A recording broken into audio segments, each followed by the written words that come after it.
One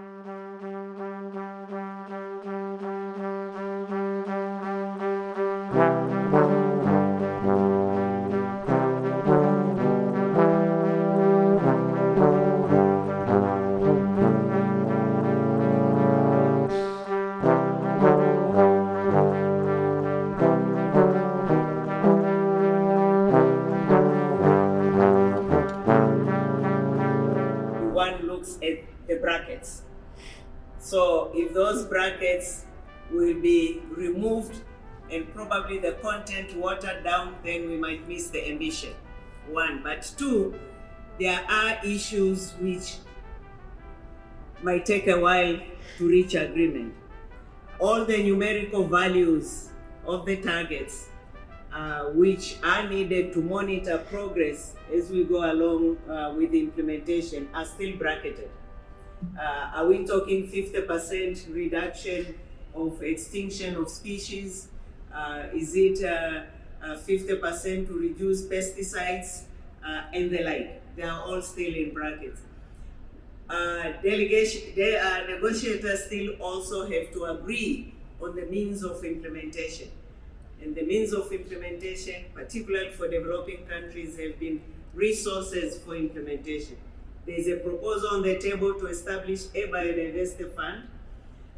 There is a proposal on the table to not only existing resources, not only repurposing climate finance to include a percentage in biodiversity, but actually new and additional financial resources. There are proposals on the table of also calling for $100 billion of resources for biodiversity, as is the case under climate change discussions. And again, making the connection, if climate change is so important and that climate change solution comes from biodiversity, and therefore biodiversity is equally important like climate change, then those proposals are on the table. So those discussions will be difficult and are still on. And then there is one issue of digital sequencing information for genetic resources. Much as is not, strictly speaking, part of the framework, but of course for many or a number of delegations, they've connected the two. And it's because, again, also with the digital sequencing, is the question of access to resources and fair and equitable sharing of the benefits. And therefore, again, question of resources are there. And when we talk of resources for implementation, then DSA becomes also part of that package. Great, thank you very much. To take Stella, because she asked a question or was ready to ask a question earlier. Thanks, Stella. Thank you, David. Ms. Maruma, can you just help us understand? First of all, I'm Stella Paul from Interface Service and also Artist Journalism Network. So if the global biodiversity framework is adopted on the 19th, but US is still not a party to CBD, how is it going to work? If you can help us understand. The second thing, the COP16 is going to be, the presidency is going to Turkey, the only country which has opposed 30 by 30. So what message are we supposed to take away from that? Thank you. Yes, US is not a party to biodiversity convention, but we know US at national level and even at global level, even here, do participate in all the discussions related to biodiversity issues. And if you may recall, even a number of pronouncements from President Biden on US appointing a special advisor just in October in readiness for this COP, a biodiversity coordinator, or which name do we call Monica Medina. So we know in US, even during negotiations, normally will begin, or the floor will be given to parties, then it goes to non-parties, and that has normally been the US, and then to other stakeholders. And US has been constructive in terms of proposals being made during the entire process of negotiations. So personally, I'm not worried at all, because we know when the framework is adopted, actions will move from the global level to national level, and actions will be at national level. And this is where effective implementation and really dealing with the drivers of the biodiversity laws comes in. And we know at national level, also in the US, actions are taking place. Turkey. The 30 by 30 is not yet agreed. We know many countries are in favor of that. Yes, it appears in the framework, but it's still in bracket. So it's yet to be agreed. 1, 2, Turkey offering to host the 16th COP did not happen at this COP. It was actually before Egypt. So before Egypt, we already knew Egypt will offer, followed by China, followed by Turkey. So this was decided long ago, even before the issue of 30 by 30 even was at the agenda. And that's actually the background. And that has nothing to do with what will be decided here. Good, thank you. Take a question from this side. Gentleman in the third row. Hi, I'm Diwakar from Online for Nepal and also the Earth Survival Network. So far we have talked a lot about the brackets. So as of now, how many brackets are there in the framework, and is there any chance of increasing the number?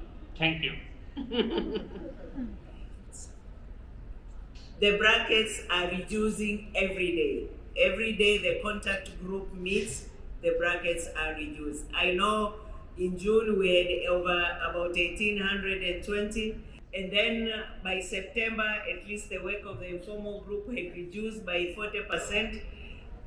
Unfortunately, when the working group met the first week of this month before COP, instead of reducing, they had increased, and we had gone to about 400. But by the time COP began and every day the contact group meets, those brackets have been reduced.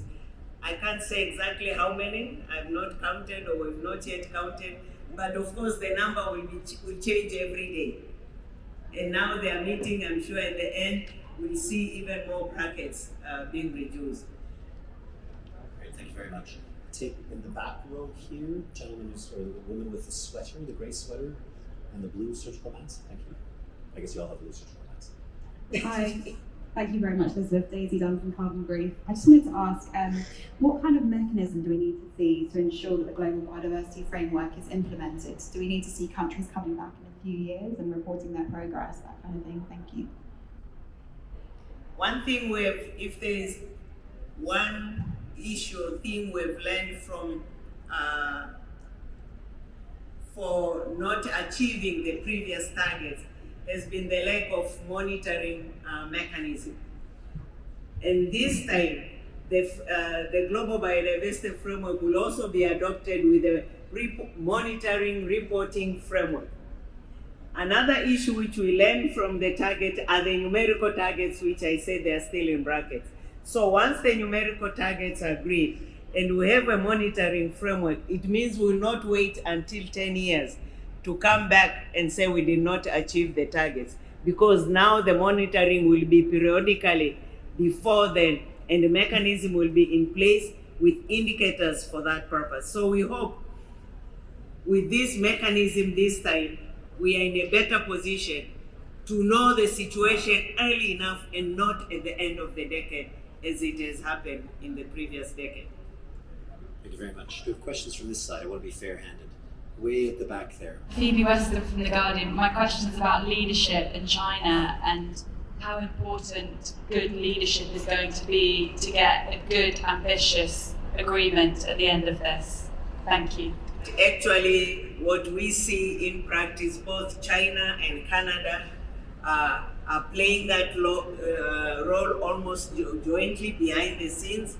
The ministers have been meeting virtually almost every other day just to take stock of how the negotiations go and already strategizing how they can continue to lead this process moving forward. So we are seeing good leadership. It's because we may not see it because now it's mostly the different contact groups, friends of the friends meeting. But behind the scenes, I can tell you a lot is happening, led by China as well as by Canada. Thank you very much. We have a question in the third row. The last set of targets were Aichi targets. What will these ones be named? Montreal or? We don't know yet. That will have to be an agreement. It's not yet been discussed. It's still in brackets. Not discussed at all. I don't think there even are text and brackets. I'll take questions from over here. I'm going to take the gentleman in the black sweater there first. Hi, my name is Shakur Rathra. I'm from Press Trust of India and part of our journalism network. So my question is, how is the discussion on DSI being the part of access and benefit sharing going right now? In fact, going on very well. I will say unexpected. DSI negotiations are more advanced than the Global Biodiversity Framework. There is an emerging agreement. We have to see if it will remain of one will say a two-pronged approach in terms of agreeing principles now, but continuing the negotiations to be able to take firm agreement at the next COP. So if this process will be agreed as it seems now, then DSI negotiations are far advanced than the framework itself. Thanks very much. Back in the row. It's Orla Dwyer from Carbon Brief. Just you mentioned ministers, and I know there's a few ministers that aren't going to be attending now later this week and a few that are cutting their trips short. Is that a disappointment for you? Would you like to see more commitment from that, especially considering that world leaders weren't invited and we didn't see many in attendance? No, we have many ministers. We will have about 130 ministers and about over 40 level of deputy and vice ministers. I mean, from 196 parties, 192 registered to be here. That's the majority. I don't think we could ask more than that. Yeah, just letting the journalists know, we'll have the list of ministers available to you fairly soon. Okay, I'll take Ellen from that row. The 30 by 30 target includes 30% of lands and 30% of oceans, but how is the ocean specifically, how is that part of the target going to be achieved given that so little of the world's ocean is controlled by nations, right? Only about 40% is within national jurisdictions, and the CBD can't address the high seas. You have answered the question, because when you also look at that draft target as it is, it ends with taking into account the national situation, national circumstances. Because we also know not all coastal states will have that 30% of the marine. Let's take a look at small island states. So again, national situation will also dictate how much of that this percentage can be. But what is more important is not the quantity. I think what is important is the quality, and it's not just the quality of the 30%, but also the 70%, because it doesn't mean if then the protected, if finally it is agreed that 30 by 30, it means then the 70% remaining is free for all to plunder. It will equally need effective management as is will be in those protected areas. And it is important to ensure that. 1, 2, I know many seems to be focused on the 30 by 30 as probably the key outcome of this of the Global Biodiversity Framework. For me personally, that is just one target. We need all. It's not the question of cherry picking or choosing. This one is more important than the other. All targets are connected, are interlinked, because yes, protected areas, but where are the species? Where is the pollution? Where is the financial flows? And you can see they are all connected. So when it comes to implementation, it's all targets in an integrated fashion, all that's hands on deck, and it's not choosing one over the other. Great, thank you very much. So we'll take one question from the front here, then we'll have to head off after that. Thanks. Thanks, David. Thanks, Elizabeth. So this is Ferminco from China Dialogue. I have one question specifically focused on food systems and agriculture. I was wondering how the discussions on that are progressing. I know there's a lot of brackets at the moment, but have you seen any indications of progress about that so far? Thanks. Let me confess, not of latest. I have not checked exactly on those relevant targets. But of course, food system agriculture is one of the key targets. All of us here, our life is dependent on agricultural production. So that target, not surprising that there are still brackets. It's also the importance of that target. Okay, thank you very much. So that's all the time the Executive Secretary has today. I'd like to remind all the assembled press that tomorrow morning at 9 a.m. we will have a press conference featuring the COP15 presidency, the Minister of the host country, Stephen Gilbel, Elizabeth Maruma Mrema, and also Inger Anderson. That's from 9 to 10 a.m. Tomorrow. Thanks very much, Vin. It'll be in this space as well. This is the only place the press conferences happen. Thanks very much, everybody.